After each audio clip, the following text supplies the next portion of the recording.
بسم الله الرحمن الرحيم ياسين والقرآن الحكيم إنك لمن المرسلين على صراط مستقيم تنزيل العزيز الرحيم لتنذر قوما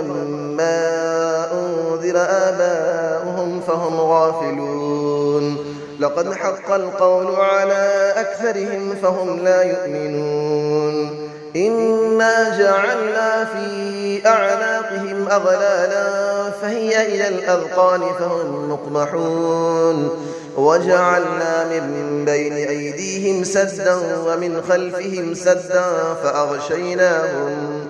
فأغشيناهم فهم لا يبصرون وسماء عليهم أأنذرتهم أم لم تنذرهم لا يؤمنون إنما تنذر من اتبع الذكر وخشي الرحمن بالغيب فبشره بمغفرة وأجر كريم إنا نحن نحيي الموتى ونكتب ما قدموا وآثارهم وكل شيء أحصيناه في إمام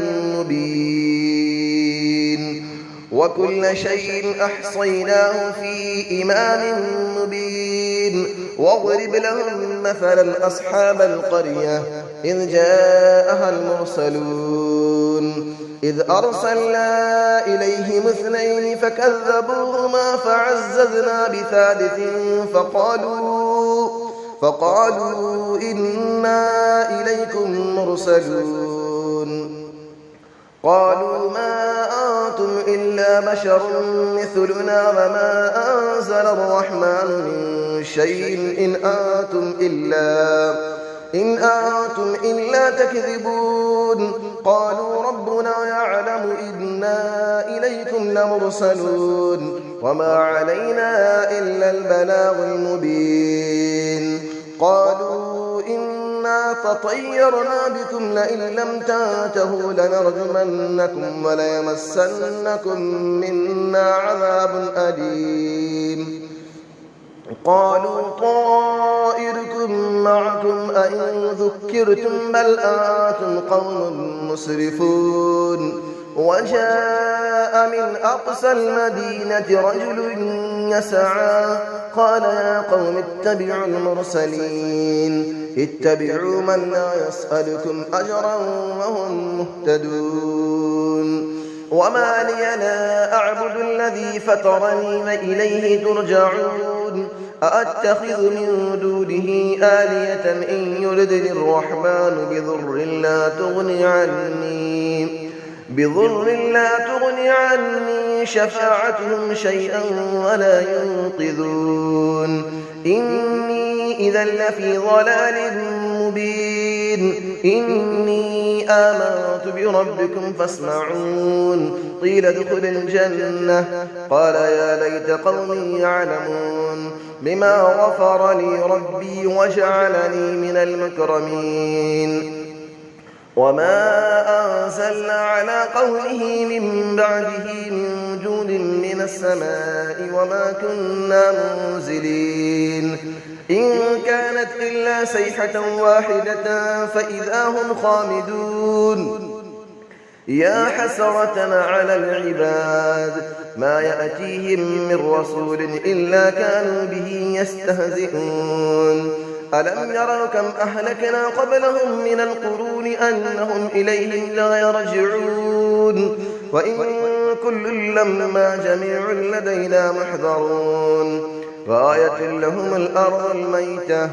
أحييناها وأخرجنا منها حبا فمنه يأكلون وجعلنا فيها جنات من نخيل وأعناب وفجرنا فيها من العيون ليأكلوا من ثمره وما عملته أيديهم أفلا يشكرون سبحان الذي خلق الأزواج كلها مما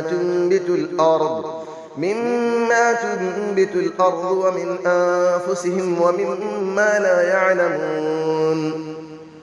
وآية لهم الليل نسلخ منه النهار فإذا هم مظلمون والشمس تجري لمستقر لها ذلك تقدير العزيز العليم والقمر قدرناه منازل حتى عاد كالعرجون القديم لا الشمس ينبغي لها أن تدرك القمر ولا الليل سابق النهار وكل في فلك يسبحون وآية لهم أنا حملنا ذريتهم في الفلك المشحون وخلقنا لهم من مثله ما يركبون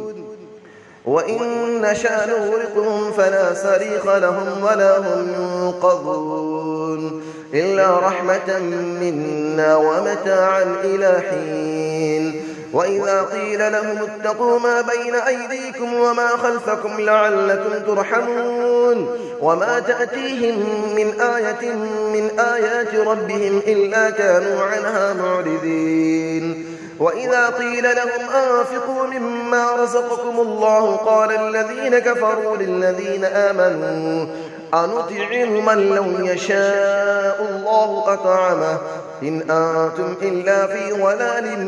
مبين ويقولون متى هذا الوعد إن كنتم صادقين ما ينظرون إلا صيحة واحدة تأخذهم وهم يخصمون فلا يستطيعون توصية ولا إلى أهلهم يرجعون ونفخ في السور فإذا هم من الأجداث إلى ربهم ينسلون قالوا يا ويلنا من بعثنا من مرقدنا هذا ما وعد الرحمن وصدق المرسلون إن كانت إلا صيحة واحدة فإذا هم جميع لدينا محضرون فاليوم لا تظلم نفس شيئا ولا تجزون إلا ما كنتم تعملون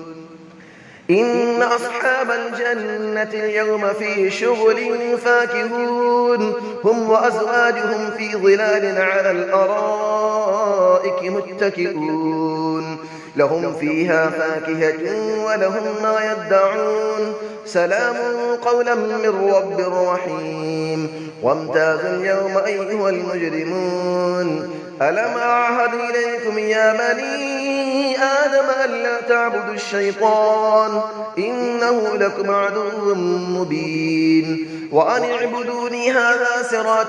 مستقيم ولقد أضل منكم جبلا كثيرا أفلم تكونوا تعقلون هذه جهنم التي كنتم توعدون اسلوها اليوم بما كنتم تكفرون اليوم نختم على أفواههم وتكلمنا أيديهم وتشهد أرجلهم بما كانوا يكسبون ولو نشاء لطمسنا على أعينهم فاستبقوا الصراط فأنى يبصرون ولو نشاء لمسخناهم على مكانتهم فما استطاعوا مضيا ولا يرجعون ومن نعمره نكسه في الخلق أفلا يعقلون وما علمناه الشعر وما ينبغي له إن هو إلا ذكر وقرآن مبين لينذر من كان حيا ويحق القول على الكافرين أفلم يروا أنا خلقنا لهم مما عملت أيدينا أنعاما فهم لها مالكون وظللنا لهم فمنها ركوبهم ومنها يأكلون ولهم فيها منافع ومشارب أفلا يشكرون واتخذوا من دون الله آلية لعلهم ينصرون لا يستطيعون نصرهم وهم لهم جند محضرون فلا يحزنك قولهم إنا نعلم ما يسرون وما يعلنون أفلم نرى الإنسان أنا خلقناه من نطفة فإذا هو خصيم مبين وضرب لنا مثلا ونسي خلقه قال من يحيي العظام وهي رميم قل يحييها الذي أنشأها أول مرة وهو بكل خلق عليم الذي جعل لكم من الشجر الأخضر نارا فإذا أنتم منه توقدون أوليس الذي خلق السماوات والأرض بقادر على أن يخلق مثلهم بلى وهو الخلاق العليم إنما أمره إذا أراد شيئا أن يقول له كن فيكون فسبحان الذي بيده ملكوت كل شيء وإليه ترجعون صدق الله العلي العظيم.